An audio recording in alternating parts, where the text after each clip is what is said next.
खुशियों पर फिजाओं का पहरा होगा, खुशियों पर फिजाओं का पहरा होगा, न जाने किस उम्मीद पर दिल ठहरा होगा। ये तेरे आंखों में झलकते प्यार की कसम, ये तेरे आंखों में झलकते प्यार की कसम, ये हमारा रिश्ता समुद्र से भी गहरा होगा। This is Kundan Kumar, online वाला क्लासेस। हम लोग लेकर के आए हैं अगला वीडियो, जहाँ पे आपको बेसिक अभी चल रहा था, बेसिक का कुछ पोर्शन जो बचा हुआ है उसको आज कंप्लीट करेंगे। इसके बाद अगला टॉपिक जो हमारा ग्रामर का मेन टॉपिक है, parts of speech, noun pronoun, उसके अंदर चलेंगे हम लोग। तब तक जो है जितनी ज़रूरतें हैं, जो जैसा कि मैंने पहले बताया है आप लोगों को, आपके कॉम्पिटिटिव एग्जाम के लिए, जैसे एयरफोर्स, नेवी, एनडीए और एसएससी, या फिर 11-12 जो बोर्ड है, सीबीएसई बोर्ड है या बिहार बोर्ड है, इन सारे चीज़ों में, जो सारे एग्जामों में जो क्वेश्चन पूछा जाता है, वहाँ पे आपको इन सब चीज़ों की ज़रूरत पड़ेगी। ये इन सारे कंटेंट की ज़रूरत पड़ेगी टॉपिक को समझने के लिए। इसलिए अभी फ़िलहाल हम लोग इंट्रोडक्शन कर रहे हैं, इंट्रोडक्शन ख़त्म करेंगे, फिर उसके बाद हम लोग, जैसा कि आपको पहले से बताया गया है, आगे टॉपिक के अंदर चलेंगे। Welcome to our channel online वाला क्लासेस।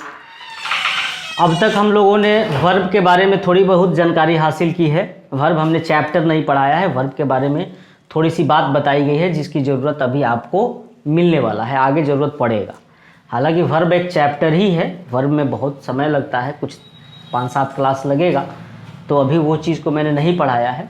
ठीक, तो अगला जो है कंपोनेंट ऑफ सेंटेंस में वर्ब को हमने कर लिया। अब अगला पॉइंट जो है वो है ऑब्जेक्ट। अगला तीसरा नंबर कंपोनेंट ऑफ सेंटेंस में थर्ड नंबर जो था वो ये है ऑब्जेक्ट। तो ऑब्जेक्ट क्या होता है इसके बारे में समझना है, ऑब्जेक्ट किसे कहते हैं वो समझना है, ऑब्जेक्ट का क्या टाइप होता है, कितने टाइप के होते हैं उसके बारे में समझना है, और ऑब्जेक्ट को कैसे पहचानेंगे वो समझना है। ठीक है, और दुनिया का कौन कौन ऐसा चीज़ है जो ऑब्जेक्ट बन सकता है, इन सब चीज़ों के बारे में हम लोग फिलहाल डिस्कस करेंगे। ठीक, तो चलिए, ऑब्जेक्ट का मतलब होता है हिंदी में कर्म। ऑब्जेक्ट का हिंदी होता है कर्म। लेकिन एक चीज़ आप ध्यान दीजिएगा, अपने यहाँ गांव घर में लोग काम को कर्म कह देता है, तो आप लोग जो है काम को कर्म मत समझिएगा। ठीक है, कर्म कोई कुछ और होता है।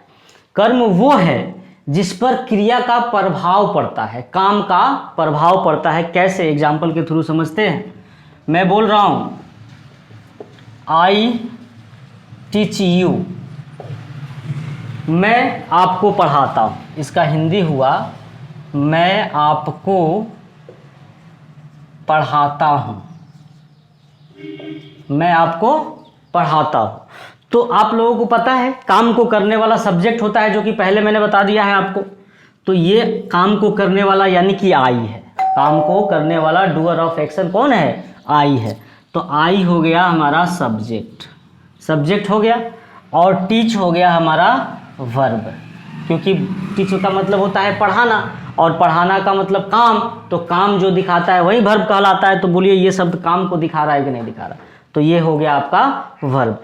अब बताइए, जब मैं पढ़ा रहा हूं तो मेरे पढ़ाने का प्रभाव किस पर पड़ रहा है, मतलब मेरे पढ़ाने से कौन सीख रहा है, बेंच सीख रहा है, पंखा सीख रहा है क्या, नहीं ना, आप सीख रहे हैं। यानी कि मेरे पढ़ाने का असर, मेरे काम का असर किस पर जा रहा है, तो आप पर जा रहा है। तो आप हो गए ऑब्जेक्ट। ठीक, आप हो गए ऑब्जेक्ट, यानी कि काम का प्रभाव जिस पर पड़ता है, क्रिया का प्रभाव जिस पर पड़ता है, वही ऑब्जेक्ट कहलाता है। सिंपल सा, काम का प्रभाव जिस पर पड़ेगा वो ऑब्जेक्ट कहलाता है। दूसरा एग्जांपल के थ्रू समझते हैं। राम बीट्स मोहन, राम बीट्स मोहन, इसका हिंदी हुआ राम मोहन को पीटता है, राम मोहन को पीटता है। सर जरा देखिएगा, राम तो पीटने वाला है, ये तो काम को करता है, तो काम को करता है जो वही ना सब्जेक्ट कहलाता है। डूअर ऑफ एन एक्शन जो होता है वही सब्जेक्ट होता है। तो बोलिए ये सब्जेक्ट हुआ कि नहीं हुआ, ये सब्जेक्ट हो गया। और बीट का मतलब होता है पीटना, तो ये हो गया हमारा वर्ब, क्योंकि यह काम को दिखा रहा है। अब बताइए, राम मोहन को पीट रहा है तो चोट किसको लग रहा है? मोहन को। यानी कि राम जो काम कर रहा है उस काम का असर किस पर जा रहा है? मोहन पे जा रहा है। तो मोहन क्या हो गया सर? ऑब्जेक्ट हुआ कि नहीं हुआ बताओ? क्योंकि काम का प्रभाव जिस पे पड़ता है वही ऑब्जेक्ट कहलाता है। तो बोलिए, मोहन पे काम का प्रभाव पड़ रहा है कि नहीं पड़ रहा है? पड़ रहा है, तो मोहन हो गया ऑब्जेक्ट। यानी कि इसका डेफिनेशन ये बन के आएगा कि जिस पर काम का प्रभाव पड़ता है वो ऑब्जेक्ट कहलाता है। यानी कि ऑन विच, इसका डेफिनेशन मैं लिख रहा हूं, on which the effect of action is applied is called object. On which, जिस पर, ऑन विच जिस पर इफेक्ट ऑफ एक्शन काम का प्रभाव इज अप्लाइड पड़ता है इज कॉल्ड ऑब्जेक्ट, कहलाता है क्या? ऑब्जेक्ट, यानी कि कर्म। यानी कि हिंदी में इसको कहेंगे जिस पर क्रिया का प्रभाव पड़े वह ऑब्जेक्ट कहलाता है। ठीक, तो ऑब्जेक्ट के बारे में हम लोग समझ चुके। अब ऑब्जेक्ट के टाइप के बारे में देखने चल रहा है। ऑब्जेक्ट कितने टाइप का होता है उसको देखेंगे।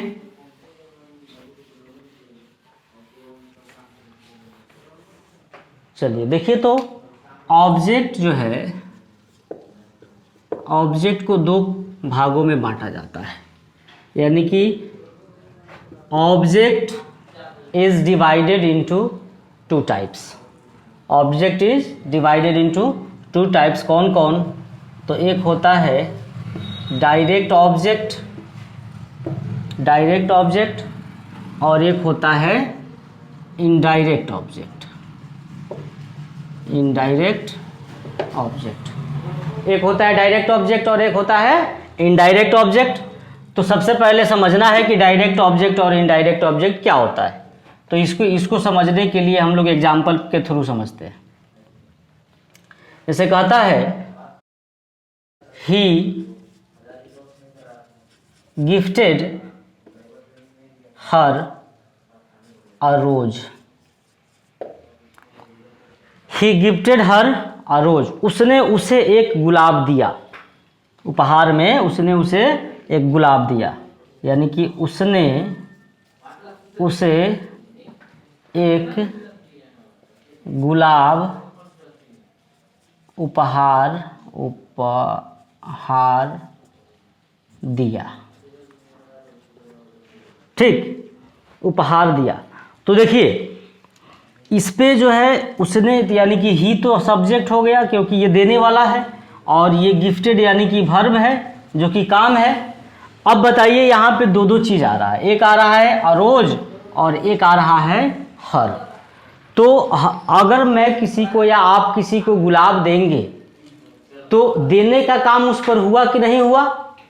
उस पर काम हुआ, देने का काम उस पर हुआ। तो बोलिए, इस काम का असर इस पर पड़ा कि नहीं पड़ा? इस हर पर पड़ा कि नहीं पड़ा? तो ये भी ऑब्जेक्ट हुआ।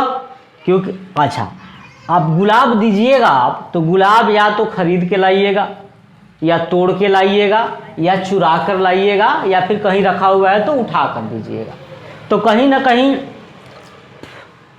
कहीं एक काम तो आप गुलाब पे भी कर रहे हैं, चाहे वो चोरी करने का काम हो तो, या खरीद के लाने का काम हो तो, या फिर उठा करके देने का काम हो तो, या फिर क्या तोड़ने का काम, तोड़ करके लाकर देने का काम हो तो। यानी कोई ना कोई काम तो आप करेंगे। सर, कोई ना कोई काम करेंगे आप। यहाँ पे कौन सा काम कर रहे हैं? चोरी कर रहे हैं कि तोड़ के दे रहे हैं कि उठा के दे रहे हैं कि खरीद के दे रहे हैं, ये काम मेंशन नहीं है। लेकिन इन चारों में से कोई ना कोई काम आप इस रोज पे जरूर करेंगे जो कि हिडन है, जो कि छुपा हुआ है। तो बोलिए, एक काम, कोई ना कोई जो भी काम है इन चारों में से कोई ना कोई काम तो आपने इस पे भी किया, तो काम का असर इस पे भी पड़ा। तो ये भी ऑब्जेक्ट हुआ और ये भी ऑब्जेक्ट हुआ। अब जब किसी को गुलाब दीजिएगा तो वो खुश होएगी तो प्यार से मुस्कुरा करके रख लेगी, या फिर गुस्सा होएगी तो दो चार लपड़ लगाएगी, इधर लाल कर देगी गुलाब की तरह, आपका भी लाल हो जाएगा। ठीक, तो खुश हुआ, काम का असर पड़ा, या गुस्सा हुआ तो भी काम का असर पड़ा। तो काम का असर पड़ा तो ये भी ऑब्जेक्ट है और ये भी ऑब्जेक्ट है। ठीक, क्योंकि ये चोरी करके दीजिए, चाहे उठा कर दीजिए, चाहे पकड़ के कहीं से भी दीजिए, कोई ना कोई काम करेंगे आप। अब बात यहाँ पे ये है कि काम तो दोनों पे हुआ तो दोनों ऑब्जेक्ट हुआ, तो दोनों में से कौन डायरेक्ट है और कौन इनडायरेक्ट है ये समझना है। तो सबसे पहले काम आप जिस पे करते हैं, जिस ऑब्जेक्ट पे सबसे पहले काम करते हैं वही ऑब्जेक्ट डायरेक्ट ऑब्जेक्ट कहलाता है। तो सबसे पहले आप काम करेंगे किस पे?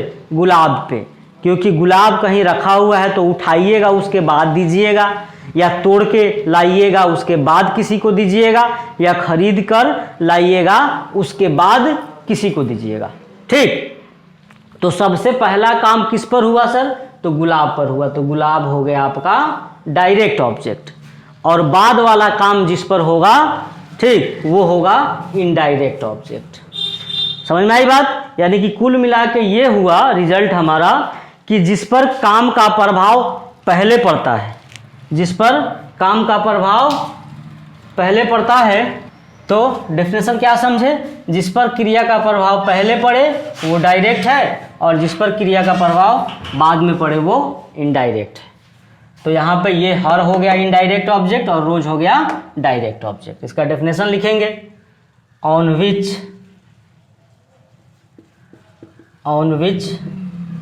The effect of action is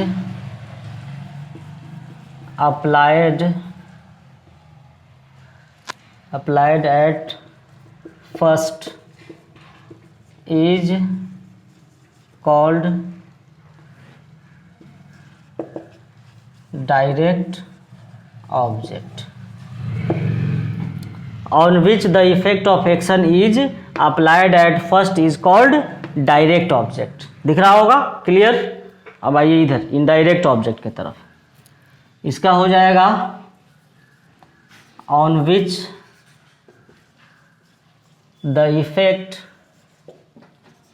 of action is applied at last is called indirect object. Indirect object यानी कि on which the effect of action is applied at last is called indirect object. दोनों का फर्क समझ में आ गया?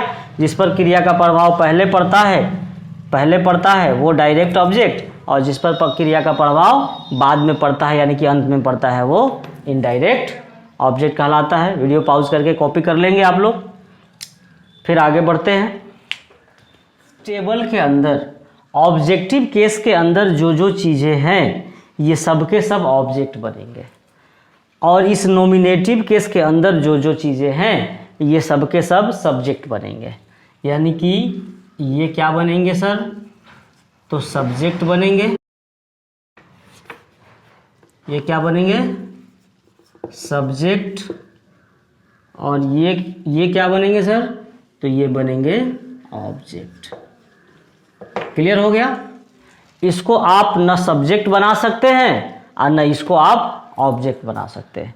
ये जब भी बनेगा ये ऑब्जेक्ट ही बनेगा, और ये जब भी बनेगा सब्जेक्ट ही बनेगा।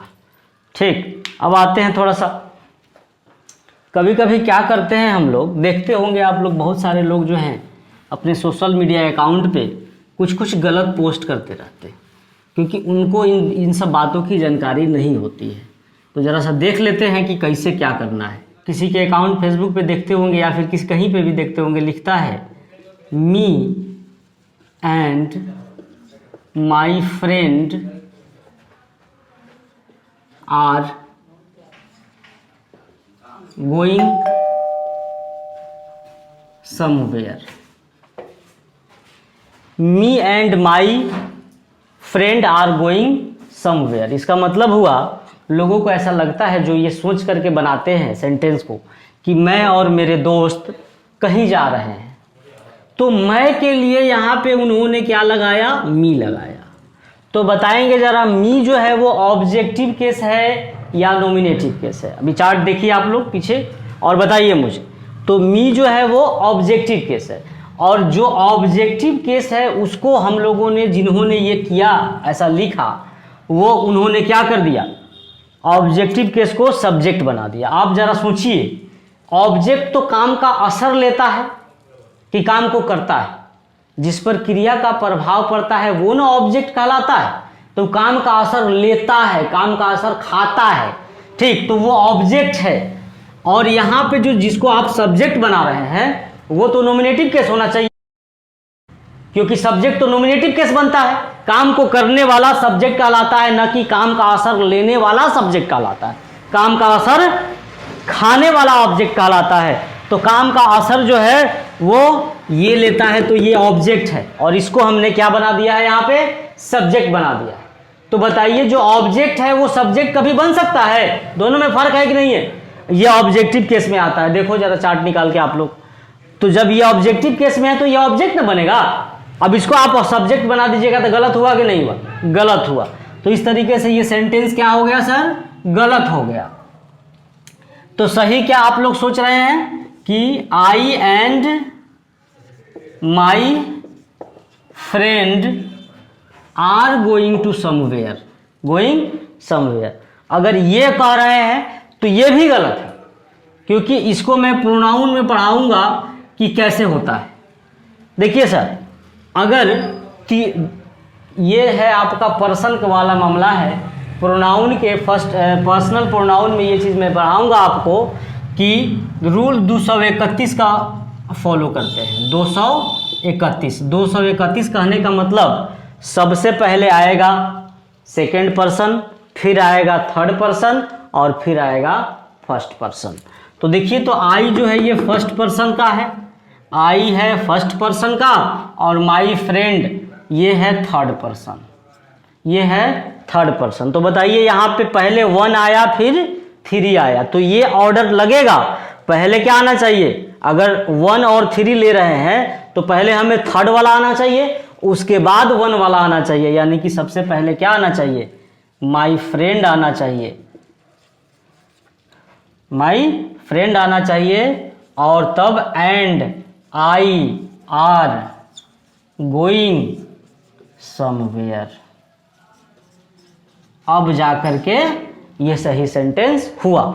ये अभी आप लोगों को थोड़ा सा परेशान कर रहा होगा, क्योंकि प्रोनाउन अभी मैंने आपको पढ़ाया नहीं, अभी तो इंट्रोडक्शन चल रहा है, बेसिक बातें मैं बता रहा हूँ, इसी फ्लो में आया है तो थोड़ा सा चर्चा कर दिए। तो अब हुआ सही सेंटेंस, मेरा दोस्त और मैं। अब किसी को लगता है कि सर आई के बगल में आर लगा दिए हैं, अरे बकलोल है आप।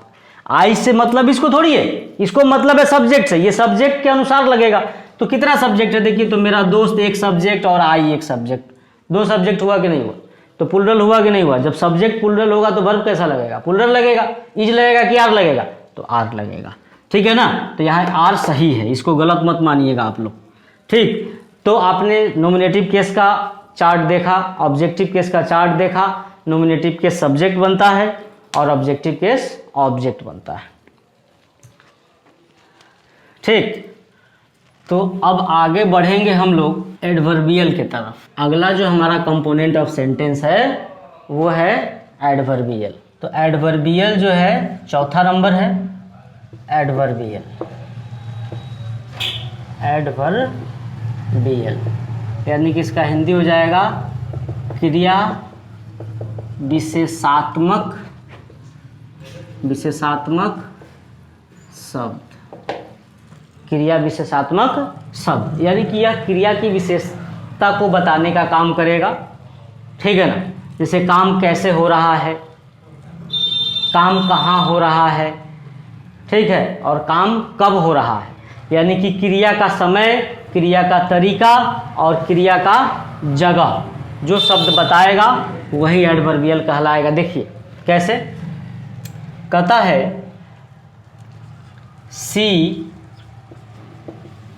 सिंग्स वेल, सी सिंग्स वेल, वह अच्छा गाती है, वह अच्छा गाती है।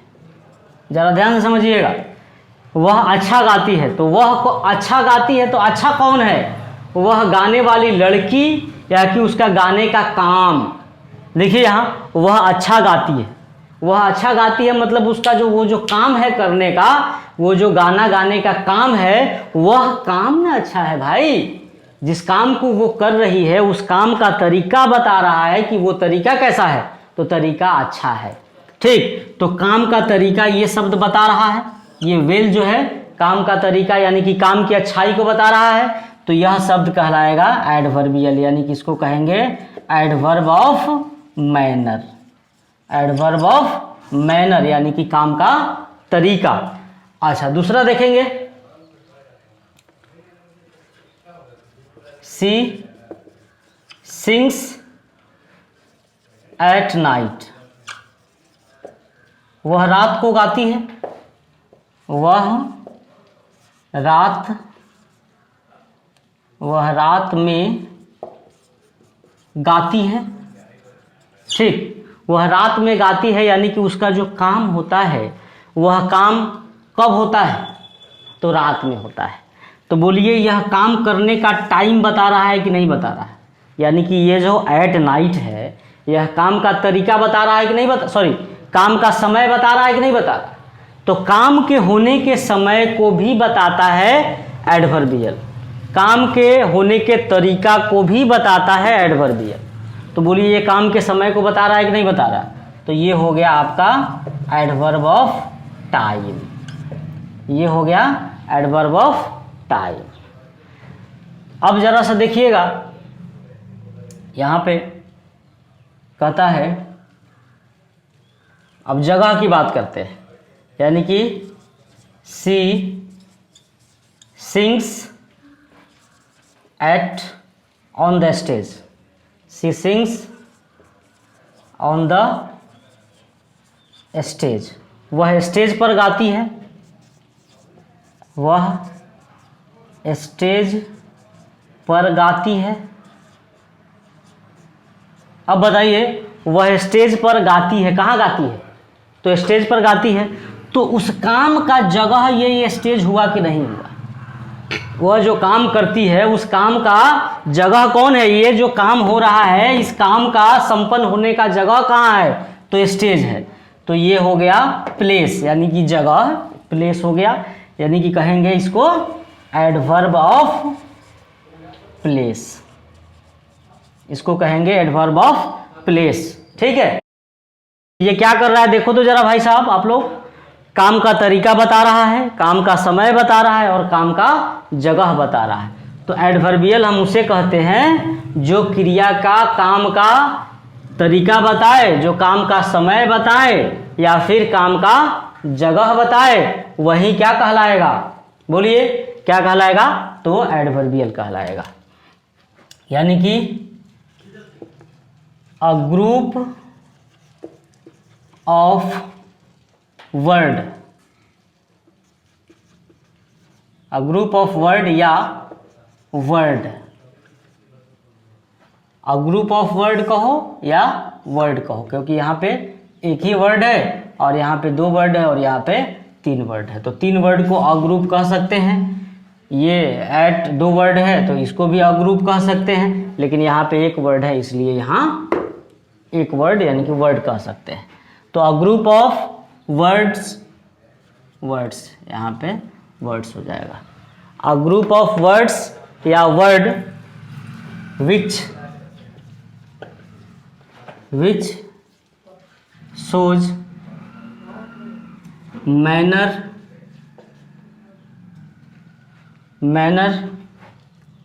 time और place of an action is called adverbial, adverbial. ठीक, अ ग्रुप ऑफ वर्ड्स या word which shows manner, time, place और place of an action is called adverbial. ठीक है, यानी कि शब्दों का एक ऐसा समूह या शब्द जो क्रिया का तरीका बताए, क्रिया का टाइम बताए या क्रिया का जगह बताए, उसे हम लोग एडवर्बियल कहते हैं। ठीक, तो एडवर्बियल समझ गए होंगे आप लोग बेहतर तरीके से। सर आप लोग प्यार बनाए रखिए, हम लोग बहुत बेहतर से बेहतर करके देंगे आप लोगों को, एकदम बेसिक से उठा करके आपको जगह तक पहुंचाएंगे। अभी तो केवल बेसिक ही चल रहा है, अभी चैप्टर हम लोगों ने पढ़ाया नहीं है। ठीक, तो ज़रा सा आप लोगों का प्यार मोहब्बत मिलता रहेगा, हम तो दीवाने हैं आपके प्यार का। ठीक, तो ये सब जब मिलेगा हम लोगों को तो एक मोटिवेशन आएगी, एक एनर्जी आएगा। इसलिए सब्सक्राइब कर दीजिए, लाइक करिए, शेयर करिए। अच्छा नहीं लगता है तो फिर छोड़ ही दीजिए।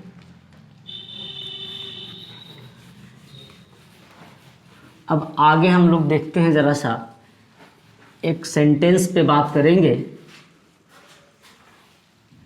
एक सेंटेंस को देखते हैं, आप लोग बताइएगा मुझे कि सेंटेंस गलत हो रहा है कि सही हो रहा है। जैसे मैं कहता हूँ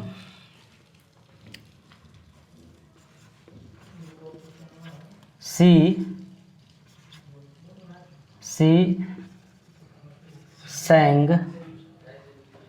sang a song, she sang a song at 6 o'clock, 6 o'clock, 6 o'clock on the stage beautifully.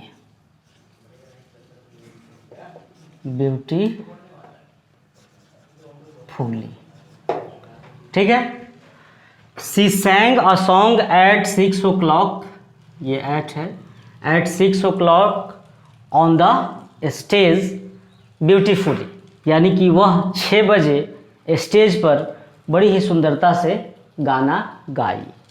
अब देखिए ज़रा, ये तो सी सब्जेक्ट है क्योंकि यह गाना गा रही है, और ये हो गया आपका वर्ब, और ये हो गया सर ऑब्जेक्ट। ठीक, अब इसमें देखेंगे ये टाइम है, काम का टाइम है, और ये काम का जगह है यानी कि प्लेस है, और ये काम का तरीका है यानी कि मैनर है। ठीक, तो एक ही सेंटेंस में हमने क्या कर दिया, टाइम ऑफ एक्शन भी दिया, प्लेस ऑफ एक्शन भी दिया, और मैनर ऑफ एक्शन भी दिया। यानी कि एडवर्ब ऑफ टाइम का भी यूज़ किया गया है, एडवर्ब ऑफ प्लेस का भी यूज़ किया गया है, और एडवर्ब ऑफ मैनर का भी यूज़ किया गया है। अब ज़रा सा मुझे बताएंगे आप लोग कि क्या ये सेंटेंस सही है? तो ये सेंटेंस सही नहीं है। ये सेंटेंस क्या है सर? गलत है, क्योंकि एक ही सेंटेंस में अगर 3 एडवर्बियल को रखते हैं तो हमारा ऑर्डर होता है MPT, यानी कि सबसे पहले हम रखेंगे किसको? मैनर को। किसको रखेंगे? मैनर को रखेंगे, फिर प्लेस को रखेंगे, फिर टाइम को रखेंगे। एक ही सेंटेंस में अगर 3 एडवर्बियल का यूज़ करते हैं तो हमारा ऑर्डर क्या होगा? पहले मैनर होगा, फिर प्लेस होगा, फिर टाइम होगा। तो हमारा सही सेंटेंस क्या हो जाएगा sir? She sang a song, पहले मैनर यानी कि ब्यूटीफुली,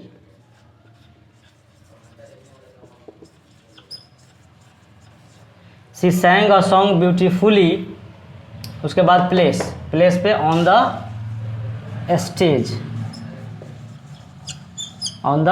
स्टेज, फिर उसके बाद टाइम यानी कि एट 6 o'clock। ये हमारा हुआ सही ऑर्डर, ये हुआ सही सेंटेंस।